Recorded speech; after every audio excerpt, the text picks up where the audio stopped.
ආයුබෝවන් කියලා පිළිගන්නවා. අද පාඩම තමයි විද්‍යුත් රසායනය.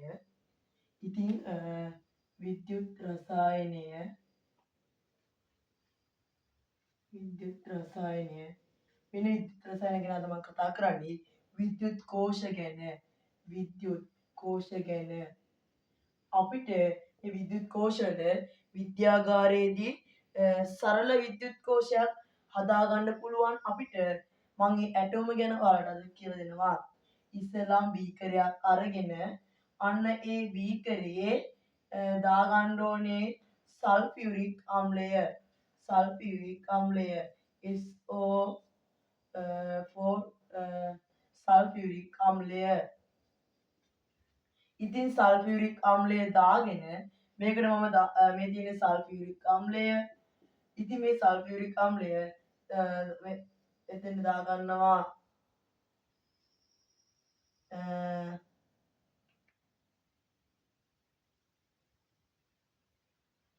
මෙන්න මේ තාරු දෙක ඇමීටරයට සම්බන්ධ කරගන්නවා. ඇමීටරයකට සම්බන්ධ කරගන්නවා. ඉතින් මේ තාඩුව තමයි සින්ක් තාඩුව. මේක කොපර් තහඩුව. ඕක සින්ක් තාඩුව. අනිත් එක කොපර් තහඩුව. ඉතින් මේකේ මෙන්න මේකයි වෙන්නේ. මේක තමයි ධන ඉලෙක්ට්‍රෝඩය ධන ඉලෙක්ට්‍රෝඩය මේක ඍණ. මේ ධනාග්‍රය මේ ඍණාග්‍රය. දැන් මේකේ කරන්ට් එක නිපදෙනවා කියලානේ බලන්නේ. කෝෂයක කරන්ට් එක නිපදෙනවද කියලා තමයි අපි බලන්නේ. ඉතින් මේ කරන්ට් එක නිපදෙනවද කියලා බලද්දී මෙතන ධනනේ මෙතන ඍණ. ඉස්සෙල්ලා මේකේ අහනවා මොකක්ද ඇනෝඩය මොකක්ද කැතෝඩය කියලා අහනවා. මේකේ ඇනෝඩය ලෙස ක්‍රියා කරන්නේ මොකක්ද? ඇනෝඩය ලෙස ක්‍රියා කරන්නේ ඇවිල්ලා ඍණාග්‍රය තමයි ඇනෝඩය. මෙන්න මේක තමයි ඇනෝඩය. හරිද? මේ ඇවිල්ලා ඇනෝඩය. කැතෝඩය එතකොට මොකද්ද? කැතෝඩය තමයි මෙන්න මේක. කැතෝඩය. මේක කැතෝඩය. හරිද? මේක කැතෝඩය. මේක ඇනෝඩය. ඒක මතක තියාගන්න පොඩි කෙටි පදයක් කියලා දෙන්නම්. කෝ කැඳ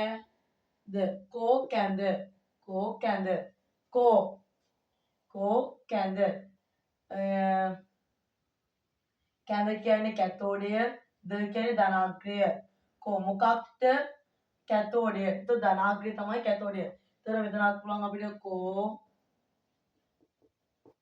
ඈ මේ වගේ එකක් දාගන්න. ඔයාලට කැමති එකක් දාගන්න පුළුවන්. මතක තියාගන්න. දැන් මේකේ ඔයාලා දන්නවද සම්මත ධාරාව ගලන්නේ කොහේ ඉඳලා කොහෙටද කියලා? දැන් මෙතන ධනාග්‍රය කිව්වා මෙතන ඍණාග්‍රය කිව්වා. සම්මත ධාරාව ගලන්නේ කොහේද කොහටද?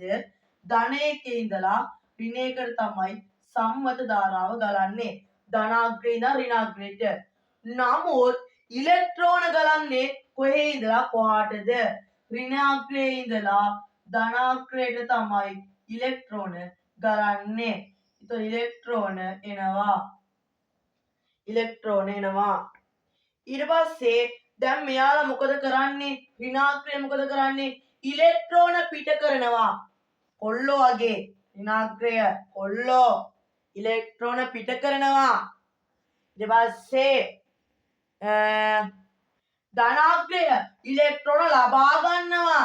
කෙල්ලෝ වගේ ඉලෙක්ට්‍රෝන ලබා ගන්නවා. කොල්ලෝ නම් පිට කරනවා. කෙල්ලෝ නම් ලබා ගන්නවා. එතකොට මෙයාලා මොකද වෙන්නේ? ධනාග්‍රය ලබා ගන්නවා.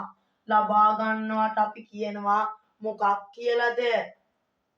ඔන්න ලබා ගත්තා. ඒ කියන්නේ හරක් නේද? ලබා ගන්නවා. හරක් තමයි ලබා ගන්නෙ. එතකොට අපි කියනවා ඔන්න හරක්. ඒ කියනවා අතර අපි ලස්සනට කියනවා ඔක්සිහරණය කියලා. ඔක්සිහරණය. ඔන්න පිට කරනවා. ඔන්න කරනවා. ඔක්සිකරණය. ඔක්සිකරණය.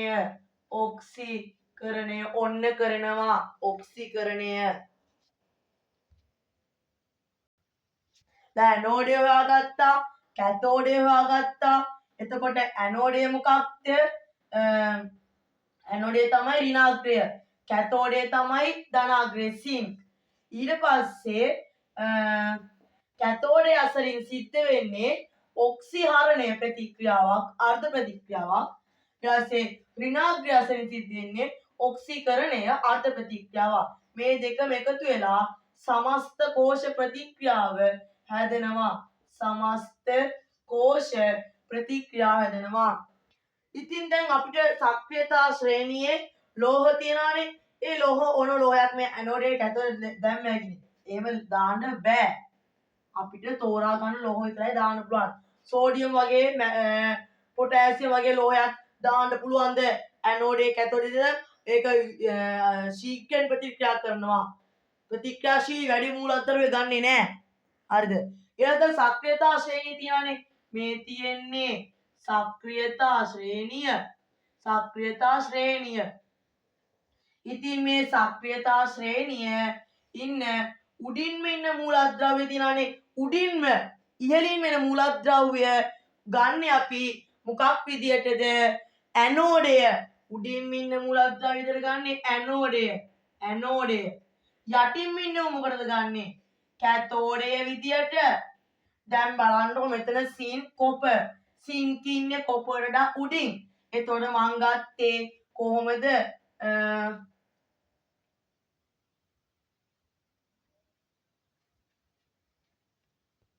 පොඩක් හරදුනා. මෙතන මාරු වෙන මෙතන කොපර් එන්න ඕනේ. මෙතන එන්න ඕනේ සිංක්. එතකොට දැන් මෙතන සිංක් තමයි ඇනෝඩ් විදියට දෙන්නේ. කොපර් තමයි කැතෝඩ් විදියට ගත්තේ. එතකොට දැන් මෙතන කොපර් ඉන්නේ සිංක් වලට පල්ලෙහැ. සිංක් ඉන්නේ කොපර්ට උඩින්. එතකොට මම සිංක් තමයි ඇනෝඩ් විදියට ගත්තේ. කොපර් තමයි කැතෝඩ් විදියට ගත්තේ. ඔයාලට ඉතින් කෝෂ සරල කෝෂයක් විද්‍යාගාරයේදී හදාගන්න හැටි පැහැදිලිද? මං හිතනවා පැහැදිලි ඇති කියලා. ඒ වගේම තමයි ඔය සරල ඒ කියන්නේ මූලික ධර්ම තමයි මම ඔයාලට දුන්නේ. කියන්නේ කෝෂයේ සිද්ධ තාම මම ප්‍රතික්‍රියා ටික ලියලා නැහැ. මූලික ධර්ම තමයි ඔයාලට දීලා තියෙන්නේ. කෝෂයේ සිද්ධ වෙන ප්‍රතික්‍රියා ටික ගත්තොත්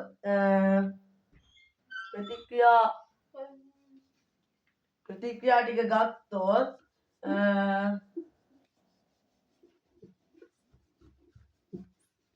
පොඩ්ඩක් නැගෙන්නේ. ප්‍රතික්‍රියා ටික ගත්තොත් ඉස්සෙල්ලා අර බීකරේ මම ඇනෝඩේ විදියට මොකද ගත්තේ? සිංක් තහඩුව. කැතෝඩේ තමයි කොපර්. දැන් සිංක් තහඩුවෙන් ඉලෙක්ට්‍රෝන යවනවා. එතකොට සිංක් තහඩුවෙන් ඉලෙක්ට්‍රෝන දෙකක් පිට කරනවා. එතකොට සිංක් දෙක ධන හැදෙනවා. ඉලෙක්ට්‍රෝන දෙකක් පිට කරලා සිංක් දෙක ධන ආයන හැදෙනවා. ඊට පස්සේ දැන් මොකද්ද මම ද්‍රාවණය ගත්තේ? H2SO4 sulphuric අම්ලය. මෙන්න මේ සල්ෆියුරික් අම්ලය කොටස් දෙකකට බෙදෙනවා. H+ අයන සහ SO4 2- කියලා. මේ සල්ෆේට් මේ හයිඩ්‍රජන් අයන. මේ සල්ෆේට් අයනයක් මේ හයිඩ්‍රජන් අයනයක්. ඊට පස්සේ මේක තමයි එක ප්‍රතික්‍රියාව. ඊට පස්සේ මොකද වෙන්නේ?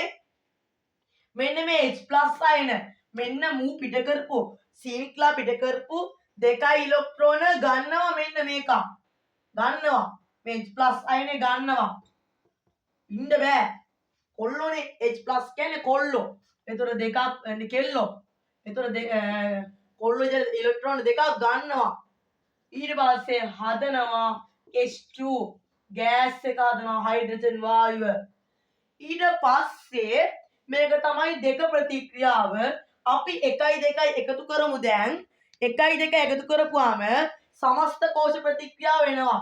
1 ධන 2 ඒ කියන්නේ ඉරේ මේ ටික ඊතලේ මෙහා ටික එකතු කරන සින් ධන H+ ධන දෙකයි ඉලෙක්ට්‍රෝන සින් ධන 2+ ධන දෙකයි ඉලෙක්ට්‍රෝන ධන H2 ඊයස්සේ ඉලෙක්ට්‍රෝන කපනවා කැපිලා යනවනේ ඊට පස්සේ මේ සෙට් එක ලියා ගන්නකෝ සින් ධන දෙකයි H+ ධන දෙකයි H+ ඊතලයක් දැම්මා සින් 2+ ධන H2 ගෑස් ඔන්න සමස්ත කෝෂ පරීක්ෂාව ඉවරයි ලියලා